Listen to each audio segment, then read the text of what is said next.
ಅದ್ಭುತವಾದಂತ good news ನೋಡಿ. ಭವ್ಯ ಮತ್ತೆ ಅಂದ್ರೆ ನಿಧಿ ಮತ್ತೆ ಕರ್ಣ ಮರುಮದುವೆಯಾಗಿದ್ದಾರೆ, ಮಾಂಗಲ್ಯ ಧಾರಣೆಯನ್ನು ಮಾಡಿದ್ದಾರೆ. ಅದ್ಭುತವಾದಂತ ಸಂಚಿಕೆ ಬಂದಿದೆ, ಎಲ್ರಿಗೂ ಕೂಡ ಇಷ್ಟ ಆಗುತ್ತೆ.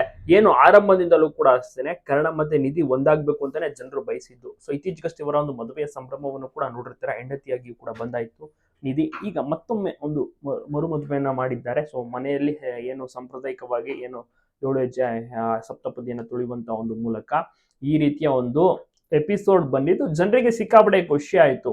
ನಿಧಿ ಮತ್ತೆ ಕರ್ಣನ ಜನರು ತುಂಬಾನೇ ಇಷ್ಟಪಡ್ತಾರೆ. ಇವರಿಗಾಗಿ ಜನರು ಕೂಡ ನೋಡಬಹುದು. ಚಿಕ್ಕವರಿಂದ ದೊಡ್ಡವ್ರ ತನಕ ಎಲ್ಲರೂ ಕೂಡ ಒಂದು ಧಾರಾವಾಹಿನ ನೋಡ್ತಾ ಇದ್ದಾರೆ. ಒಳ್ಳೆ TRP ಸಹ ಪಡೆದುಕೊಂಡಿದೆ.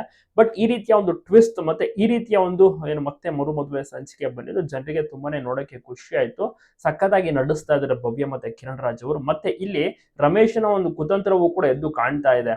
ಏನು ಈ ರೀತಿ ಎಲ್ಲ ಕುತಂತ್ರ ಮಾಡ್ತಿರೋದಕ್ಕೆ ಕಾರಣ ಏನು ಅಂದ್ರೆ ರಮೇಶ್ ಕರ್ಣನ್ನ ಮನೆಯಿಂದ ಆಚೆ ಕಳಿಸ್ಬೇಕು ಅಂತ. ಬಟ್ ಅದು ಸಾಧ್ಯ ಇಲ್ಲ, ಯಾಕೆಂದ್ರೆ ಕರ್ಣನ ಹತ್ರನೇ ಎಲ್ಲ ಕಂಪ್ಲೀಟ್ ಆಸ್ತಿ ಇರುವಂತದ್ದು. ಸೊ ಆದ ಕಾರಣ ಕರ್ಣ ಮದುವೆನೇ ಆಗ್ಬಾರದು, ಆಸ್ತಿ ಹಂಚಿಕೆ ಆಗ್ಬಿಡುತ್ತೆ ಅಂತೆಲ್ಲ ತುಂಬಾನೇ ಇದ್ ಮಾಡಿರ್ತಾರೆ. ಬಟ್ ಆದ್ರೂ ಕೂಡ ನಿಧಿಗೆ ಮನಸ್ಸೋತು ನಿಧಿಯನ್ನ ಮದುವೆನ ಮಾಡ್ಕೊಂಡು ಮನೆಗೂ ಸಹ ಕರ್ಕೊ ಬಂದ ಕರ್ಣ. ಸೊ ಈಗ ಅದೇ ರೀತಿಯ ಒಂದು ಟ್ವಿಸ್ಟ್ ಹಾಗೆ ಮುಂದುವರಿತಾ ಹೋಗ್ತದೆ. ಮತ್ತೆ ಮರುಮದುವೆ ಸಹ ಆಗುತ್ತೆ.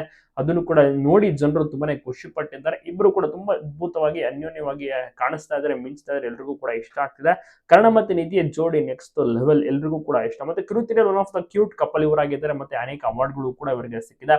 ನೀವು ಕೂಡ ಈ ಧಾರಾವಾಹಿನ ನೋಡ್ತಾ ಇದ್ರೆ ನಿಮಗೂ ಕೂಡ ಇಷ್ಟ ಆಗ್ತಿದೆ. ನಿಮ್ಮ ಅನಿಸಿಕೆಯನ್ನ ತಪ್ಪದೆ ಕಮೆಂಟ್ ಮಾಡಿ. ಎಲ್ಲ ಕಡೆ ವಿಡಿಯೋನ ಶೇರ್ ಮಾಡೋದನ್ನ ಮಾತ್ರ ಮರಿಬೇಡಿ. ಶೇರ್ ಮಾಡಿ.